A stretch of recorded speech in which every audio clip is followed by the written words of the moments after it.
श्री राधे मित्रों, आज हम बात कर रहे हैं वैवाहिक जीवन के लिए सप्तम भाव में जिनके राहु होता है ऐसे व्यक्तियों का वैवाहिक जीवन शादी हो जाने के बाद काफ़ी मुश्किलों का सामना करना पड़ता है।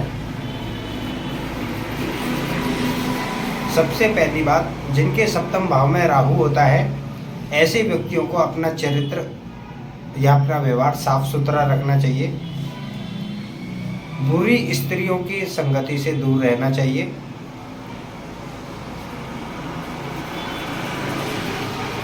जिन लोगों के सप्तम भाव में राहु है ऐसे व्यक्तियों ने अपने घर में हवन नहीं कराना चाहिए।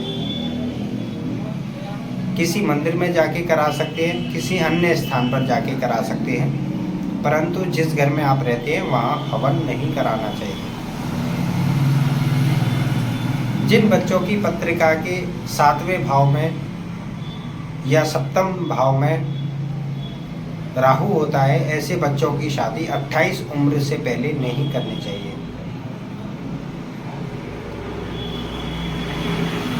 जिन लोगों के सप्तम भाव में राहु होते हैं ऐसे व्यक्ति अपने विपरीत लिंगी के साथ में जल्दी ही संबंध बनाने की मानसिकता रखते हैं। किसी किसी के तो बचपन में ही 10 से 18 वर्ष की उम्र के मध्य ही किसी न किसी के साथ संबंध बन जाते हैं। ऐसे स्त्री या पुरुष जिनके सप्तम भाव में राहु है किसी न किसी विधवा के साथ में या जिनकी शादी होके छूट चुकी है या जिसकी शादी हो चुकी है ऐसे स्त्री पुरुषों के साथ में संबंध अवश्य ही होते हैं। राहु पाप व्रती है, मुँह छुपा करके काम करना उसकी आदत है। अगर आपके कुछ अच्छे गुरु हैं तो उनकी सलाह लें, अन्यथा यह सप्तम भाव का राहु आपको चरित्रहीन साबित कर देगा या आपसे बुरे कर्म अवश्य ही करवा लेगा। किसी भी व्यक्ति की बुद्धि उसके ग्रहों के अधीन रहती है। कोई कितना भी चालाक हो, कितना भी समझदार हो, कितना भी ज्ञानी हो, परंतु उसकी बुद्धि ग्रहों के अधीन रहती है। अगर व्यक्ति भजन करने वाला है, अगर व्यक्ति योग करने वाला है तो ही वह अपना बचाव कर सकता है, अन्यथा सभी व्यक्ति भ्रमित होकर के बुरे कर्म कर बैठते हैं और जीवन भर पछताते रहते हैं,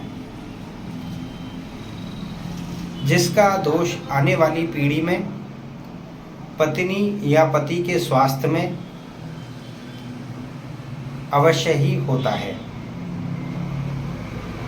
जिनके सप्तम भाव में राहु होते हैं ऐसे व्यक्तियों ने सूर्य की उपासना, एकादशी व्रत अवश्य ही करने चाहिए, जिससे कि पाप ग्रहों से पीड़ित ना होना पड़े। क्योंकि राहु ऐसा व्यक्ति है, ऐसा ग्रह है, ऐसी छाया है जो हर किसी को ठग लेती है या ठग लेता है और बाद में आपको उस पाप कर्म का भोग पूरे जीवन भर भुगतना ही पड़ता है। ऐसा कोई नहीं जिसको राहु ने ठगा नहीं। राहु पहले दुष्चरित्र, दूषित भोजन, दूषित आचरण ये हमेशा छुपा करके कराता है। जो व्यक्ति समझ जाते हैं वो सद्गुरु की कृपा से बच जाते हैं, अन्यथा यह मानसिक रोग, मानसिक पीड़ा, प्रेत दोष, पूर्व जन्म के कर्म फल मान करके हमें भोगना ही पड़ता है। और राहु को बचने के लिए किसी भी व्यक्ति ने या किसी भी स्त्री ने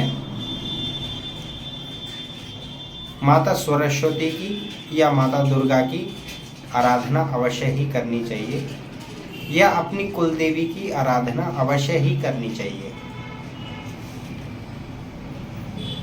अन्यथा राहु से बचने का कोई भी उपाय नहीं है।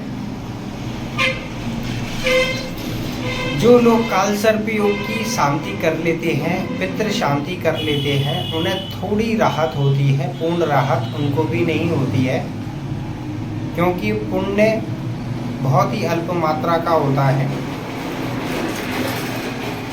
और पाप कर्मों का आकार हमेशा बड़ा होता है। अगर आपके जीवन में इस प्रकार की कोई भी समस्या है तो आप हमारे YouTube चैनल पर अपनी जन्म तारीख टाइम दे सकते हैं। समय मिलने पर आपको उत्तर दिए